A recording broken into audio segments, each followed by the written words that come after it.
Hello friends, welcome to another new video. তো ভর্তি সংক্রান্ত আরো একটি নতুন আপডেটে আপনাদের স্বাগত জানাই এবং আজকে এই ভিডিওতে আমরা দেখে নেব যে একটা স্টেট স্থান কাল পাত্র ভেদে ভর্তির স্ট্রিম ভেদে এক এক রকম নিয়ম, অর্থাৎ কোনো জায়গাতে কোনো ইউনিফর্ম বা ইউনিভার্সাল সিস্টেম কিন্তু নেই। এক জায়গাতে অ্যাডমিশন ক্লোজ, এক জায়গাতে অ্যাডমিশন ওপেন, কিন্তু একটা নির্দিষ্ট প্রসেসের মধ্যে দিয়েই তো আসলে যাওয়াটা উচিত ছিল, কিন্তু সেটা কোথায় গেল? জয়েন্ট এন্ট্রান্স ভার্সেস রেগুলার যে প্রফেশনাল কোর্স ছাড়া যে কোর্সগুলো, অর্থাৎ যেগুলো ট্র্যাডিশনাল কোর্স, সেই কোর্সগুলো যেগুলো প্রফেশনাল কোর্স নয়, সেই জায়গাগুলোতে ভর্তির প্রসেস কিন্তু অব্যাহত, কিন্তু প্রফেশনাল কোর্সের ভর্তির জায়গাগুলো একদম যেন কোথাও আটকে দেওয়ার চেষ্টা।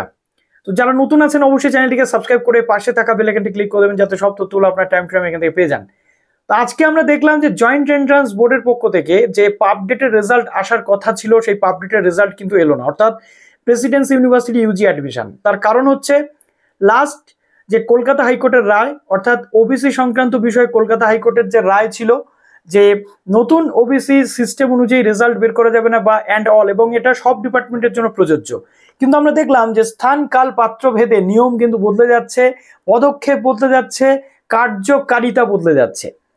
প্রেসিডেন্সি ইউনিভার্সিটির পাবডেটের রেজাল্ট এলো না, জয়েন্টের রেজাল্ট পিছিয়ে গেল 15 দিন, এবং পামডেট অর্থাৎ প্রেসিডেন্সি ইউনিভার্সিটির যে পিজি অ্যাডমিশন প্রসেস, সেটা আজকে থেকে, অর্থাৎ প্রেসিডেন্সি ইউনিভার্সিটির পামডেটের যে অ্যাপ্লিকেশন, যেটা খুব কম দিনের মধ্যে হচ্ছিল, 3 দিনের মধ্যে কমপ্লিট করে, এবং পরীক্ষা এই অগস্টে হওয়ার কথা ছিল, সেই পামডেটের নোটিফিকেশনটা, অর্থাৎ যেটা যা লেখা ছিল যে শুরু হতে চলেছে বা কিছু, সেটাও কিন্তু উড়িয়ে দেওয়া হলো।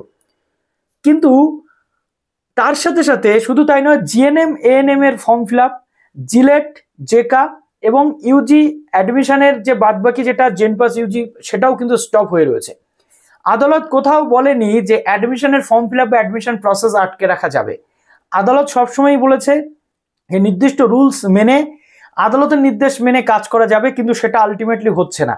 কোথাও কোনো একটা প্রভাব চলে আসছে, বিশেষ করে জয়েন্ট এন্ট্রান্স বোর্ডের উপর। এটা আমি নই, এটা সবাই বলবে, তার কারণ এটা আজকের দিনের আলোর মতো পরিষ্কার। রাজ্যের রেগুলার পিজি অ্যাডমিশন শুরু হয়েছে। প্রেসিডেন্সি ইউনিভার্সিটির যে পামডেটের অ্যাডমিশন প্রক্রিয়া, সেটা কিন্তু প্রেসিডেন্সি ইউনিভার্সিটির পিজি অ্যাডমিশনের জন্য, এন্ট্রান্সের জন্য। কিন্তু রাজ্যের অন্যত্র লাইক ক্যালকাটা ইউনিভার্সিটি, WBSU, তারপরে যেটা রয়েছে কল্যাণ ইউনিভার্সিটি, বিদ্যাসাগর ইউনিভার্সিটি, তারপরে CBPPU, কাজী নজরুল, সমস্ত জায়গাতে অ্যাডমিশন প্রসেস কিন্তু শুরু হয়ে গেছে। PG admission, regular PG admission, সেখানে আদালতের পরবর্তী নির্দেশ অনুযায়ী ওবিসি সংরক্ষণ কি হবে সেটা নির্দিষ্ট করে লেখা আছে। তাহলে এই জয়েন্টের ক্ষেত্রে সেটা কেন নয়, এটা প্রশ্ন উঠছে। আজকে বিদ্যাসাগর ইউনিভার্সিটির যে MBA ভর্তি বা যে MCA ভর্তি রয়েছে, সেখানে জেকা জিলেটের মাধ্যমে যে র্যাঙ্ক অনুযায়ী ভর্তি হবে, এটা উল্লেখ করা রয়েছে। এদিকে 2025-এ জিলেট বা জেকার এক্সামই হলো না, এন্ট্রান্সই হলো না, তাহলে ক্যান্ডিডেটরা র্যাঙ্ক পাবে না, ভর্তিটা কি করে হবে? একদিকে রেগুলার পিজি অ্যাডমিশন প্রক্রিয়া শুরু হয়ে গেছে একই স্টেটের মধ্যে, অন্যদিকে প্রেসিডেন্সি বা জয়েন্ট এন্ট্রান্সের মাধ্যমে যেখানে যেখানে অ্যাডমিশন প্রক্রিয়া, সেই অ্যাডমিশন প্রক্রিয়াগুলো স্টপ করে রাখা হয়েছে, সেটাকে একেবারে পুরো পোস্টপোন করে দেওয়া হচ্ছে। এই ভিন্ন আচরণ কেন, এটা কিন্তু বারে বারে প্রশ্ন উঠছে। এবং WBCAP-র মেরিট লিস্টটাও দিনের পর দিন পিছিয়ে যাচ্ছে। সব কিছু থেকে সমস্যা কিন্তু একটা জায়গাতে এসে দাঁড়াচ্ছে, ওবিসি। তাহলে এই রেগুলার পিজি অ্যাডমিশন প্রক্রিয়া এই ইউনিভার্সিটিগুলো কিভাবে চালু করতে পারলো? এই ইউনিভার্সিটিগুলো চালু করে দিল, কিন্তু জয়েন্ট এন্ট্রান্সের মাধ্যমে, যে জয়েন্ট এন্ট্রান্স বোর্ডের মাধ্যমে যে এন্ট্রান্সগুলোর মাধ্যমে প্রফেশনাল কোর্সে অ্যাডমিশন প্রক্রিয়া, সেগুলো কিন্তু স্টপ হয়ে রইল।